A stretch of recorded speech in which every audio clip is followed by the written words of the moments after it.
Hello friends, welcome to my YouTube channel. आप देख रहे हैं पुष्प के प्रोसेस और मैं हूं पुष्प। फ्रेंड आशा करता हूं आप सब अच्छे होंगे, स्वस्थ होंगे। तो फ्रेंड यहाँ पे बात कर रहे हैं railway ALP technician PCM cut off के बारे में। तो जान लेंगे एक्सपेक्टेड कट ऑफ कितना है। तो आप जैसा जानते हैं कि 18 फरवरी को इसका आंसर की रिलीज कर दिया गया है और ऑब्जेक्शन लगाने के लिए 2 दिन का समय था, जो कि अब खत्म हो चुका है। तो ऐसे में एक्सपेक्टेड कट ऑफ कितना देखने को मिल सकता है, तो इस वीडियो में बात कर लेंगे। तो मेरे पिछले वीडियो में बहुत सारे कमेंट आए हैं कि सर मुझे 38 आ रहे हैं, मुझे 40 आ रहे हैं, पार्ट बी में मुझे 26 आ रहे हैं, 30 आ रहे हैं। तो उसी के आधार पर इस वीडियो में बात कर लें एक्सपेक्टेड कट ऑफ कितना आपका जा सकता है। तो यह अनुमानित एक्सपेक्टेड कट ऑफ होगा फ्रेंड। तो चलिए जान लेते हैं कितना एक्सपेक्टेड कट ऑफ आंसर की के बाद रह सकता है CV2 ITI ALP PCM technician वालों के लिए। तो ऑब्जेक्शन अगर आपने ऑब्जेक्शन लगाया तो उसमें मार्क्स कितने बढ़ेंगे उसके बारे में बात कर लेंगे, और नॉर्मलाइजेशन से कितना फ़र्क पड़ेगा आपके नंबर में उसके बारे में बात कर लेंगे। तो चलिए फ्रेंड वीडियो स्टार्ट करते हैं। और आपसे रिक्वेस्ट है कि अभी तक हमारे चैनल को सब्सक्राइब नहीं किया है तो सब्सक्राइब कर ले। अगर आप हमारे चैनल पर नए हैं, नए विजिट किया, और साथ में बेल आइकन दबाना ना भूले। तो चलिए वीडियो स्टार्ट करते हैं, बिल्कुल भी ज़्यादा समय नहीं लेंगे। तो सबसे पहले यहाँ पे बात कर लेते हैं friend ALP CV2 expected cut off के बारे में। जी यहाँ फ्रेंड बहुत सारे में पिछले वीडियो पे कमेंट आ रहे हैं कि सर मुझे ALP में 38 आ गया है, मुझे 40 आ गया है, और पार्ट बी में 26 आया है, 31 भी किसी का बन रहा है और किसी का 40 भी बन रहा है। तो यहाँ पे तो पार्ट ए में सबके नंबर जो है वो अच्छे ही आ रहे हैं। जो ALP CV2 का जो एग्ज़ाम हुआ है पार्ट ए की बात कर ले तो पार्ट ए में काफ़ी सारे लोगों के नंबर जो है वो 60 आ रहे हैं, 65 भी आ रहे हैं और 55 भी आ रहे हैं। लेकिन हो क्या रहा है कि जिन लोगों का 60 या 65 या 55 आ रहा है उनका जो पार्ट बी है वो थोड़ा गड़बड़ हो गया है, क्योंकि उसमें जो उनके नंबर वो 26 या 24 आ रहे हैं किन्हीं, लेकिन पार्ट ए जो है उनका काफ़ी अच्छा गया। तो ऐसा देखने को बहुत मिल रहा है कि पार्ट बी जो है वो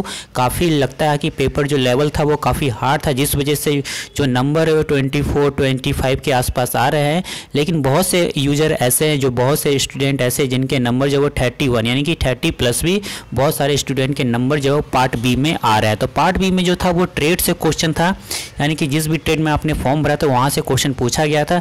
और मैं आपको बता दूं कि पार्ट बी में 26 पॉइंट समथिंग कुछ है, 26.25 यहाँ पे आपको क्वालिफाई नंबर पास करने के लिए चाहिए। और रेलवे ने ऐसा लिखा है कि 26 नंबर जो आपको क्वालिफाई करना ही होगा, उससे नीचे कुछ नहीं माना जाएगा। और नॉर्मलाइजेशन के लिए बात कर ले फ्रेंड, तो पार्ट ए में तो नॉर्मलाइजेशन की बात तो पूरी पक्की है, लेकिन पार्ट बी में नॉर्मलाइजेशन होगा कि नहीं होगा, क्योंकि कोलकाता बोर्ड में जब ऐसा ट्विटर में देखा गया तो कोलकाता बोर्ड से लिखा गया कि होगा, फिर मालदा बोर्ड में कहा गया कि नहीं होगा। तो ऐसा कुछ लिखा गया है कि कोलकाता बोर्ड कह रहा है कि पार्ट बी में नॉर्मलाइजेशन नहीं होगा, लेकिन मालदा बोर्ड से जब बात किया गया तो वहाँ पे नॉर्मलाइजेशन के लेकर यस किया गया है। तो कन्फ्यूजन बना हुआ है कि नॉर्मलाइजेशन पार्ट बी के लिए होगा कि नहीं होगा, तो आने वाला वक्त ही बताएगा। तो फ्रेंड जान लेते हैं कि जनरल का एक्सपेक्टेड कट ऑफ कितना हो सकता है। तो मेरे जो पिछले वीडियो पे कमेंट आया है उसके अनुसार मैं आपको बता रहा हूँ। तो चलिए जान लेते हैं जनरल का जो कट ऑफ देखने को मिल सकता है फ्रेंड वो 43 से लेकर के 50 मिल सकता है। यानी कि जो जनरल का जो कट ऑफ होगा फ्रेंड वो 43 से लेकर के 50 हो सकता है।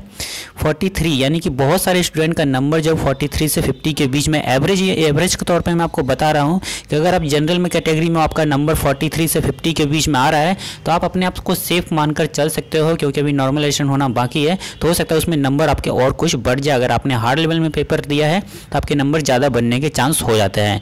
OBC की बात कर ले तो OBC के लिए यहाँ पे 41 से लेकर के 47 है फ्रेंड। तो अगर आपने OBC में पेपर दिया, अब OBC कैटेगरी साथ है, अगर आपके नंबर 41 से लेकर के 47 के बीच में बन रहे हैं तो आप अपने आप को सेफ कह सकते हो, और आपका सिलेक्शन जो है वो बहुत हद तक चांस है कि आपका हो जाए। और यहाँ पे ST के लिए बात कर ले, सॉरी फ्रेंड SC के लिए बात कर ले तो SC के लिए यहाँ पे 38 से लेकर के 45 है। अगर आपका नंबर जो है SC कैटेगरी में आप हो, अगर आपका नंबर 38 भी है, 37 भी है, उससे कोई दिक्कत नहीं है, लेकिन 38 से 45 के बीच में अगर आपका नंबर बन रहा है तो आप अपने आप को पूरी तरह से सेफ मान सकते हो, और आपकी पूरी संभावना 90% संभावना है कि आपका सिलेक्शन जो वो हो जाए। अगर आपका नंबर 44 या 45 आ रहा है तब तो फिर कोई पूरा ही टेंशन फ्री रहो, क्योंकि आपका सिलेक्शन हो जाएगा। अगर आपका पार्ट बी अच्छा गया है, 30 के ऊपर है, तो फिर टेंशन लेने की कोई भी ज़रूरत नहीं है यहाँ पे। और बात कर ले ST के लिए तो ST के लिए यहाँ पे 34 से लेकर के 39 या सेफ स्कोर हो सकता है। ये ALP CV2 के लिए मैं आपको बता रहा हूँ फ्रेंड। अगर आपका नंबर 34 से 39 के बीच में आ रहा है, अगर आप ST कैटेगरी से बिलोंग करते हो तो आप बिल्कुल अपने आप को सेफ कह सकते हो। अगर आपका नंबर 38 या 39 है तो आप तो पूरी श्योर रहो कि आपका जो सिलेक्शन वो हो जाएगा। और बात कर ले यहाँ पे जो कि ये तो पार्ट ए की बात रही है। पार्ट बी में अगर मान लीजिए आपका नंबर जो 45 है या 50 भी है, लेकिन पार्ट बी में अगर 24 है तो फिर यहाँ पे थोड़ी प्रॉब्लम हो सकती है, क्योंकि नॉर्मलाइजेशन को लेकर ही कुछ भी कंफर्म नहीं है कि पार्ट बी में नॉर्मलाइजेशन होगा या नहीं होगा, क्योंकि अभी तक इसकी ऑफिशियल कोई भी कंफर्मेशन नोटिस जारी नहीं की गई है। अगर 24 है नॉर्मलाइजेशन नहीं होता है तो फिर तो भारी दिक्कत हो जाएगी। तो ऐसे में आप मनाइए कि नॉर्मलाइजेशन बोर्ड कर दे ताकि आपका 24 जो नंबर है वो 26.25 के ऊपर आ जाए, ताकि आपका सिलेक्शन जो वो हो जाए फ्रेंड। तो चलिए अब बात कर लेते हैं सेकंड यानी कि पीसीएम वालों के लिए। तो पीसीएम वालों से जानने से पहले फ्रेंड मैं आपको बता दूं कि यहाँ पे 8 गुना सिलेक्शन किया जाएगा। तो उम्मीद पूरा है कि जितना जो नंबर आपको जो भी मैंने आपको बताया कि जनरल के लिए 43 से लेकर के, मैं आपको थोड़ा एक रिवाइंड करा दूं, 43 से लेकर के 50 है जनरल के लिए। ओबीसी का जो एक्सपेक्टेड कट ऑफ है 41 से लेकर 47 है, एससी का 38 से लेकर के 45 है और एसटी का 34 से लेकर के 39 है। अगर इनके बीच में आपका नंबर बन रहा है तो फ्रेंड उम्मीद मत छोड़िएगा, क्योंकि ये मैं आपको एक तरह से सेफ स्कोर 90% बता रहा हूँ। अगर आपका नंबर इसके बीच में आ रहा तो आप पूरी तरफ से सेफ मान सकते हो, क्योंकि 8 गुना लोगों का सिलेक्शन किया जाएगा अगले स्टेज के लिए साइको के लिए। तो हो सकता है पूरी उम्मीद अगर आपका नंबर इतने के बीच में आ रहा है। तो चलिए अब बात कर लेते हैं एएलपी टेक्नीशियन के लिए, यहाँ पे आईटीआई टेक्नीशियन के लिए बात कर लेते हैं, फिर पीसीएम के लिए बात करेंगे। तो यहाँ पे जनरल के लिए जो मैं एक्सपेक्टेड कट ऑफ जो मुझे कमेंट के अनुसार देखने को मिल रहा है, और बहुत से यूजर बोले सर मेरे 35 या 39 आ गए हैं, किसी किन्हीं के 60 भी आए हैं। तो ऐसा नहीं है कि सबके नंबर कम ही है, बहुत से लोगों के नंबर जो वो 60+ भी है। तो यहाँ पे जनरल के लिए एक्सपेक्टेड कट ऑफ की बात कर ले आईटीआई टेक्नीशियन वालों के लिए तो 44 से लेकर के 53 के बीच में हो सकता है। तो 44 के 53 के बीच में लोगों का एवरेज, मैं यहाँ पे एवरेज कैलकुलेट करके बता रहा हूँ, आप मेरे पिछले वीडियो के कमेंट देख सकते हैं जा करके। तो 44 से लेकर के 53 के बीच में अगर आपका स्कोर बन रहा है फ्रेंड, तो आप पूरी तरह से अपने आप को सेफ मान सकते हो, 90% सेफ मान सकते हो। अगर आपका स्कोर 44 या 43 भी है तो कोई दिक्कत नहीं है, पूरी संभावना है आपका सिलेक्शन जो वो हो जाए फ्रेंड। अगर पार्ट बी आपका थोड़ा अच्छा रहेगा, 30+ है, तो आपको सोचने की कोई भी जरूरत नहीं है। पार्ट बी में अगर आपका 30+ है तो आपकी संभावना पूरी है। अगर पार्ट ए में आपका नंबर 45 के ऊपर है, जनरल के लिए मैं बात कर रहा हूँ, तो जनरल के लिए मैंने आपको बता दिया कि 44 से लेकर के 53 के बीच में बन रहा है, तो आप अपने सेफ स्कोर मान सकते हो। और ओबीसी में अगर बात कर ले तो ओबीसी के लिए 42 से लेकर के 47, क्योंकि जनरल और ओबीसी में कोई ज़्यादा अंतर होता नहीं है, जैसा कि आप भी जानते होंगे कोई ज़्यादा अंतर इसमें होता नहीं है। तो 42 से लेकर 47 के बीच में अगर आपका स्कोर बन रहा है तो आप अपने पूरी तरह के सेफ मान सकते हो, क्योंकि आप यहाँ पे बहुत ज़्यादा संभावना है कि आपका सिलेक्शन जो वो हो जाए फ्रेंड। और यहाँ पे मैं आपको एक बात बता दूँ फ्रेंड कि जनरल के लिए जो क्वालिफाई मार्क्स रखा गया वो 40 है, और ओबीसी के लिए जो क्वालिफाई मार्क है वो 30 है, और एससी के लिए भी 30 है, और एसटी के लिए यहाँ पे क्वालिफाई मार्क जो है वो 25 है। तो इतना जो आपको क्रॉस करना बहुत ही ज़रूरी है, क्योंकि जो नॉर्मलाइजेशन होगा तो उनको जो क्वालिफाई कर जाएंगे उनको पहले प्रेफरेंस दिया जाएगा, ना कि जो जिनके क्वालिफाई मार्क्स के कम नंबर है उनको पहले देखा जाएगा। तो जिसका क्वालिफाई मार्क्स के ऊपर नंबर होगा उसको पहले प्रेफरेंस के तौर पर सिलेक्ट किया जाएगा। अब बात कर लेते हैं यहाँ पे एससी का एक्सपेक्टेड कट ऑफ के बारे में। तो एससी का जो एक्सपेक्टेड कट ऑफ देखने को मिल सकता है वो 37 से लेकर के 44 के बीच में बहुत सारे यूजर का इतना बन रहा है। तो 37 से लेकर 44 के बीच में काफ़ी नंबर आ रहे हैं। तो 37 से 4 के बीच में इनका एक्सपेक्टेड कट ऑफ आप देखने को मिल सकता है, फाइनल कट ऑफ। तो अगर आपका नंबर इसके बीच में है तो आप अपने आप को सेफ मान सकते हो। अगर आपका नंबर 36 भी है, 37 भी है, तो कोई दिक्कत नहीं है, पूरी संभावना कि आपका सिलेक्शन हो जाए। अगर आपका 44 या 43 आ रहा है तो फिर निश्चिंत रहो कि आपका सिलेक्शन जब हो जाए। अगर पार्ट बी में आपका नंबर जो वो 30+ है तो फिर यहाँ ज़्यादा सोचने वाली बात नहीं होगी। और बात कर ले यहाँ पे एसटी के लिए फ्रेंड, तो एसटी के लिए यहाँ पे 35 से लेकर के 39 के बीच में अगर आपका स्कोर बन रहा है तो फिर पूरी उम्मीद है, पूरी संभावना है। और जिनका स्कोर 48 बन रहा है, 47 बन रहा है, उनको सोचने की कोई भी ज़रूरत नहीं है। ये मैं आपको एवरेज के तौर पर बता रहा हूँ, सभी जोन के एवरेज जोन के बारे में बता रहा हूँ, मतलब कि सारे जोन को मिलाकर ये मैं आपको बता रहा हूँ कि 35 से लेकर 39 के बीच में अगर आपका स्कोर बन रहा है, अगर आप एसटी कैटेगरी, तो आपको सोचने की कोई भी बात नहीं, आपकी पूरी संभावना रहेगी कि आपका सिलेक्शन जो वो हो जाएगा। अगर आपका पार्ट भी अच्छा हो तो फिर तो बहुत ही बढ़िया बात है फ्रेंड।